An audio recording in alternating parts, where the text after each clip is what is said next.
प्रिय विद्यार्थियों का इकोनॉमिक कैलकुलेशन चैनल में पुनः आपका हार्दिक अभिनंदन है।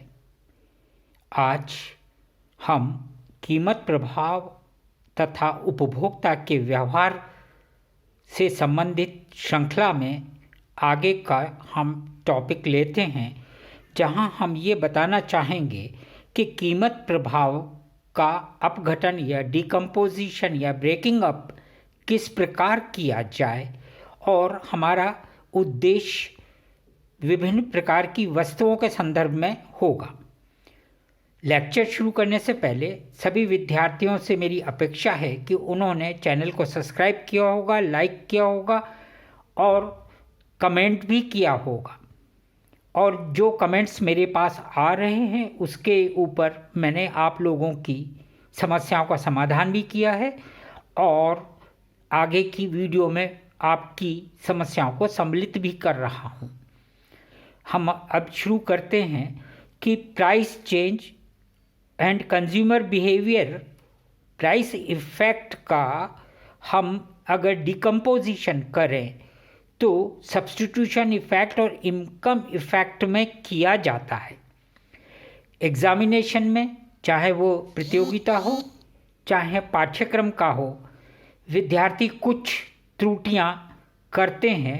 उन्हीं त्रुटियों का यहाँ हमने उल्लेख करने का प्रयास किया है जिससे एग्ज़ाम में और कॉम्पिटिटिव एग्ज़ाम में आपके मार्क्स आ सके।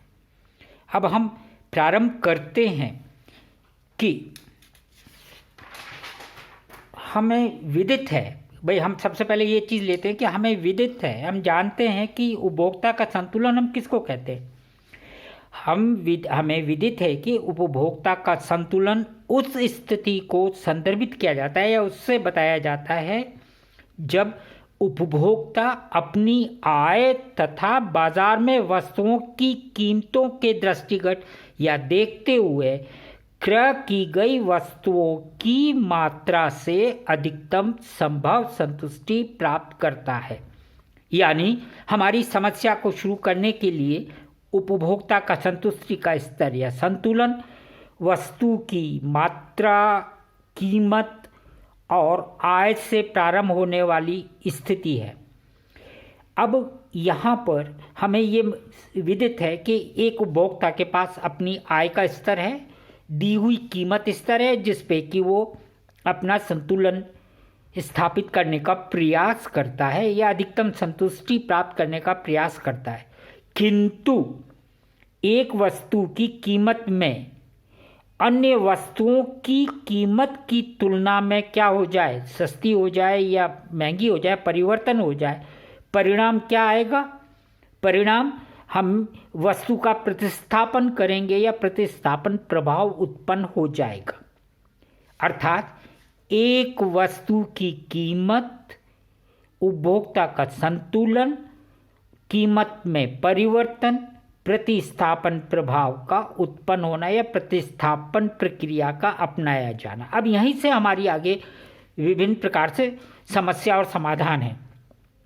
उपभोक्ता की आय में जब हम प्रतिस्थापन करते हैं, अब यहाँ उदाहरण लेके चल रहे हैं समझने के लिए। यदि किसी वस्तु की कीमत कम हो जाए, वस्तु सस्ती हो जाए तो क्या होगा? उसकी क्रय करने की शक्ति बढ़ जाएगी, क्रय करने की शक्ति में वृद्धि हो जाएगी या रियल इनकम चेंज हो जाएगी। वो रियल इनकम पॉजिटिव डायरेक्शन में चली जाएगी, सकारात्मक दिशा में चली जाएगी, जो कीमत प्रभाव को ज्ञात करने में इनकम इफेक्ट के रूप में प्रदर्शित होती है। हम क्या अध्ययन कर रहे हैं? प्राइस इफेक्ट या कीमत प्रभाव। तो कीमत प्रभाव में एक घटक क्या हो गया? प्रतिस्थापन प्रभाव या सब्स्टिट्यूशन इफेक्ट। दूसरा हो गया इनकम इफेक्ट या आय प्रभाव। और ये दोनों प्रभाव मिलके हमको क्या चीज़ बना देते हैं? प्रतिस्थापन प्रभाव का संरचना या स्थापना कर देते हैं। पुनः कीमत प्रभाव, प्राइस इफेक्ट एक साथ होने वाले आय प्रभाव, इनकम इफेक्ट और सब्स्टिट्यूशन इफेक्ट का संयोजन है, यानी उनका इकट्ठा है। इनकम इफेक्ट, सब्स्टिट्यूशन इफेक्ट दोनों मिलके क्या बन जाते हैं? Price effect. किंतु अब हमारी समस्या शुरू करने का प्रयास करते हैं कि कैसे उत्पन्न होगी हमारी समस्या जिसका समाधान करना है। किंतु कीमत परिवर्तन के सापेक्ष मांग की गई मात्रा में परिवर्तन के रूप में प्राइस इफेक्ट को हम बता दिया। अब प्राइस इफेक्ट किस किस के साथ हो गया, इनकम और सब्स्टिट्यूशन इफेक्ट प्रत्यक्ष रूप से। अब सबसे महत्वपूर्ण बात यह है कि आय प्रभाव तथा प्रतिस्थापन प्रभाव को प्रत्यक्ष रूप से हम प्रदर्शित नहीं करते, हम किससे करते हैं, प्राइस इफेक्ट से या कीमत प्रभाव। कहने का तात्पर्य यह है कि जब भी हम एक अध्ययन प्रारंभ करते हैं तो प्राइस इफेक्ट शब्द क्यों लेते हैं, क्योंकि इनकम इफेक्ट और सब्स्टिट्यूशन इफेक्ट को हम डायरेक्टली एक्सप्लेन नहीं कर सकते, प्रत्यक्ष रूप से नहीं बता सकते। क्यों कि अंत में मात्र समग्र कीमत प्रभाव ही प्रदर्शित होता है। इन दोनों को अगर हम सम्मिलित कर देंगे, इकट्ठा कर देंगे, तो हमें क्या मिलेगा, हमें मिलेगा प्राइस इफेक्ट। उसी प्राइस इफेक्ट को या उस प्राइस, अब समस्या ये आती कि प्राइस इफेक्ट है और सब्स्टिट्यूशन और इनकम इफेक्ट को हमें देखना है, अर्थात प्राइस इफेक्ट को उसके परिमाण यानी वॉल्यूम तथा डायरेक्शन का अध्ययन करने के लिए हम प्राइस इफेक्ट का डायरेक्शन, यानी कि हम कहेंगे कि वस्तु इन्फीरियर है, सुपीरियर है, नॉर्मल, गुड है, कुछ भी है, तो हमें उसका परिमाण यानी मात्रा को देखना होता है। और वो मात्रा को हमें ज्ञात करने के लिए क्या करना होता है, इनकम इफेक्ट और सब्स्टिट्यूशन इफेक्ट में डिकम्पोज करना होता है। किसको, प्राइस इफेक्ट को। प्राइस इफेक्ट को हमको इनकम और सब्स्टिट्यूशन इफेक्ट में तोड़ना होता है, ब्रेकअप या ब्रेकिंग अप करना होता है। प्रतिस्थापन प्रभाव को आय प्रभाव से पृथक करने के लिए उपभोक्ता की वास्तविक आय, रियल इनकम, हमेशा रियल इनकम का एडजस्टमेंट करना हमें ज़रूरी है। अगर हम रियल इनकम को एडजस्ट कर देंगे तो हमारे पास प्रतिस्थापन प्रभाव शेष रह जाएगा, जिससे हम कीमत प्रभाव की दिशा को ज्ञात कर सकेंगे। तो रियल इनकम को स्थिर करना होगा, अपरिवर्तित करना होगा, या ये कहें कि उपभोक्ता की वास्तविक आय को कीमत परिवर्तन से पहले के स्तर पर लाना होगा, यानी कि उसकी जो कीमत में परिवर्तन हुआ है उस परिवर्तन के परिणाम स्वरूप जो वास्तविक आय में वृद्धि हुई है उस वृद्धि को समायोजित या उसको एडजस्ट करना होगा। तो इम्पॉर्टेंट बात क्या हो गई, जिससे आय प्रभाव को नकारा या मना या ख़त्म किया जा सके। इस प्रकार मांग की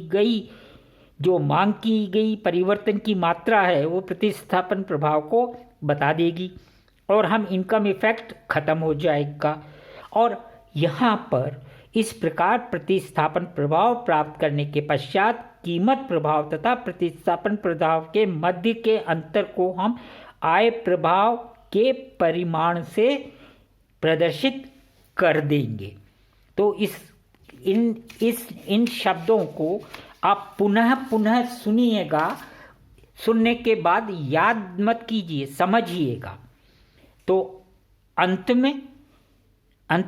अतः मांग की गई मात्रा में परिवर्तन को दो भागों में हम अपघटित या विभाजित कर सकते हैं, प्रतिस्थापन प्रभाव के कारण मांगी गई मात्रा और आय प्रभाव के कारण मांगी गई मात्रा में परिवर्तन। ये दो चीज़ हो गई। फिर ध्यान दे लीजिए, प्रतिस्थापन प्रभाव के कारण मांगी गई मात्रा और आय प्रभाव के कारण मांगी गई मात्रा में परिवर्तन। तो अगर हम इस परिवर्तन को एडजस्ट कर दें, पहले की स्थिति में ले जाएं, तो प्रतिस्थापन प्रभाव कीमत प्रभाव के विषय में हम विस्तृत जानकारी लेते हैं। इसी संदर्भ में हम आगे की विवेचना पार्ट 2 में करेंगे, इसलिए आप चैनल को सब्सक्राइब, लाइक ज़रूर कीजिएगा और अपने फ्रेंड्स के साथ शेयर कीजिए जिससे वो भी लाभान्वित हो सके। धन्यवाद।